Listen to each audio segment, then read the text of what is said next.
చేయాలి, అంతే కదా ఇప్పుడు అర్థం. ఇంకొకటి ప్రాక్టికల్గా ఇంకొక పాయింట్ కూడా మీరు గమనించండి.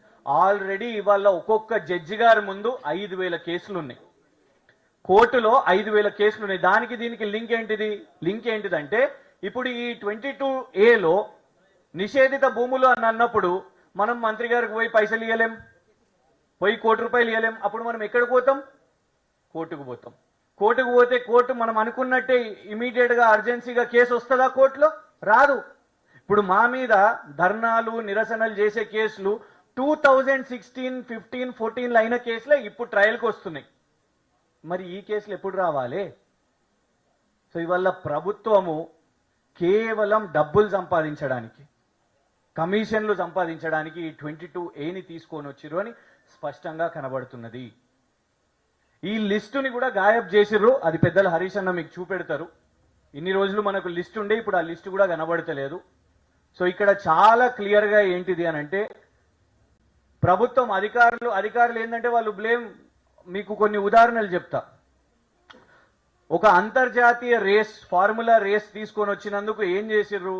కేటీఆర్ గారిని ఎట్లనన్నా పేరు లాగాలి అని అధికారి ఏమన్నా చెప్తాడు కావచ్చు పేరని IAS ని బలి చేసిర్రు, కేసేసిర్రు. నంబర్ 1.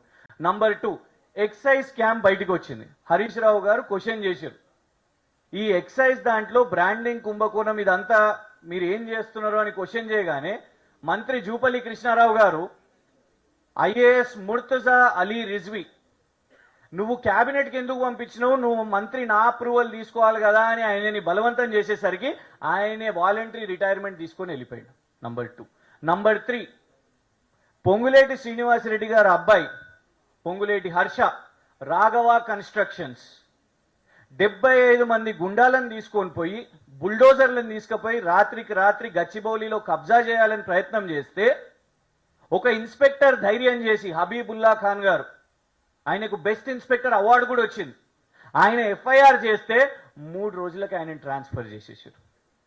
అంటే అధికారులను సింపుల్గా బ్లేమ్ చేస్తే ఏం కాదు కదా అని ఇవాళ 22A కూడా అదే చేస్తున్నారు. ఇన్ని వ్యవస్థలు పర్మిషన్స్ ఇచ్చిన తర్వాత మున్సిపాలిటీలు కానివ్వండి, కార్పొరేషన్లు కానివ్వండి, సబ్ రిజిస్ట్రార్లు కానివ్వండి, MROలు కానివ్వండి, బ్యాంకులు కానివ్వండి, ఇవన్నీ కూడా పర్మిషన్స్ ఇచ్చిన తర్వాత ఇంకా మనం వెనక్కి పోతే ఇవాళ వీళ్ళు ఏం చేస్తున్నారు? 1954 అబౌవ్ ల్యాండ్స్, కాసరా రికార్డ్స్ అని అవన్నిటినీ ఇవాళ తీసుకొని వచ్చి నీ కండ్ల ముంగట నువ్వు ఇచ్చిన గ్యారంటీలు ఉన్నాయి, డిక్లరేషన్లు ఉన్నాయి, హామీలు ఉన్నాయి, అవి చేయడం చేతనైతలేదు. కానీ వాటి గురించే నువ్వు ఇవాళ డిజిటల్ కార్డ్స్ ఇచ్చిరు కదా, 6 డిజిటల్ కార్డ్స్ రాహుల్ గాంధీ గారు సంతకం పెట్టిర్రు, సోనియా గాంధీ గారు సంతకం పెట్టిర్రు. వాళ్ళందరు సంతకం పెట్టిన హామీలు మాత్రం అమల్లో లేవు. కానీ ఇవాళ ఏమి పని లేనట్టు ఈ ప్రభుత్వానికి 1954 నుంచి రికార్డ్స్ అన్ని ఇవాళ తీసి ఇవాళ చేస్తాము అని అంటే దాని అర్థం ఏంటిది? భూదందా. ఇవాళ మీ అందరిని ఇబ్బంది పెట్టి హైడ్రాతోని ఇదే ప్రయత్నం చేశారు. కానీ హైడ్రా ఇప్పుడు విలన్ అయిపోయింది. ఓపెన్గా గౌరవ కోర్టే తప్పుపట్టింది.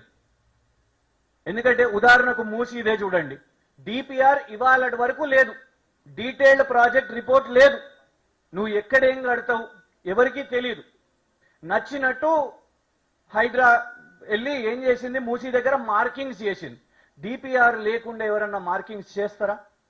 మార్కింగ్ వదిలేయండి, నిస్సిగ్గుగా పోయి ఇళ్లను కూడా కూల్చేసింది మూసి దగ్గర. మనం చూసినాం, చిన్న చిన్న పిల్లలు అక్కడ కూలిపోయిన ఇటుకలను వాళ్ళు అక్కడ పేరుస్తూ ఉంటే అవన్నీ వీడియోలు చూసినాం. అందరు ప్రశ్నించారు, రాష్ట్ర వ్యాప్తంగా ప్రజలు అందరూ మాట్లాడారు. ఇవాళ కోర్టే మాట్లాడింది, నువ్వు ఒక నోటీస్ లేకుండా శనివారం కాగానే నువ్వు ఎట్లా పోయి చేస్తావని.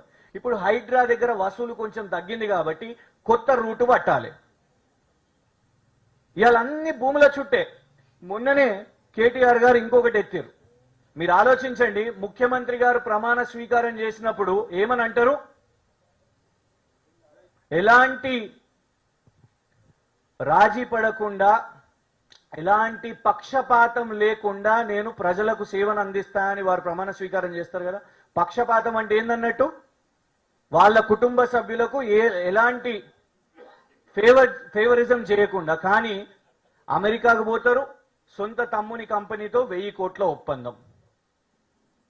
ఇక్కడ దారుణం అది. ఒక 200 కోట్ల భూమి, ఆ కంపెనీ 1,00,000 రూపాయలతో మొదలవుతుంది. 1,00,000 రూపాయలతో చూస్తే పటాన్ చెరువులో ఒక చిన్న ఇంట్లో ఉంటది, కంపెనీ రిజిస్టర్డ్ అడ్రస్. చైర్మన్ ఎవరు అంటే సొంత తమ్ముడు. సొంత తమ్మునికి మీరు భూమి అప్పచెప్పేసారు అంటే మొత్తం భూదండ. మీకు అందుకే ఎక్స్ప్లెయిన్ చేస్తున్నా, భూమి మీద పడ్డారని. ఇవాళ ఈ 22A అనేది, దీని మీద మనం పోరాటం చేయకపోతే రాష్ట్ర వ్యాప్తంగా ఇదే ఇబ్బంది అవుతుంది. ఇవాళ అందరూ వాళ్ళ దగ్గరికి వెళ్ళి ఇంకొకటి ఏం చేస్తున్నారు, ఆ toll free help line number అని పెట్టారు. ఎవరన్నా మీరు ట్రై చేసిరా టోల్ ఫ్రీ హెల్ప్ లైన్ నంబర్కి? No response. రీజన్ ఏంటి తెలుసా? ఇది మంచి స్కామ్. ఇది టోల్ ఫ్రీ హెల్ప్ లైన్ నంబర్కి మనం కాల్ చేస్తాం. కాల్ చేసినప్పుడు మనకు ఎవరు రిసీవ్ చేయరు, మన ప్రాబ్లమ్ని నోట్ డౌన్ చేసుకోరు, కానీ మీ నంబర్ నోట్ డౌన్ అవుతుంది. నంబర్ నోట్ డౌన్ అయిన తర్వాత వాళ్ళ అధికారుల కమిటీ కాల్ చేయదు, ప్రైవేట్ ఆఫీస్ ఒకటి ఉన్నది. ముఖ్యమంత్రి గారి చుట్టూ వాళ్ళ బ్రదర్స్, ఫహీం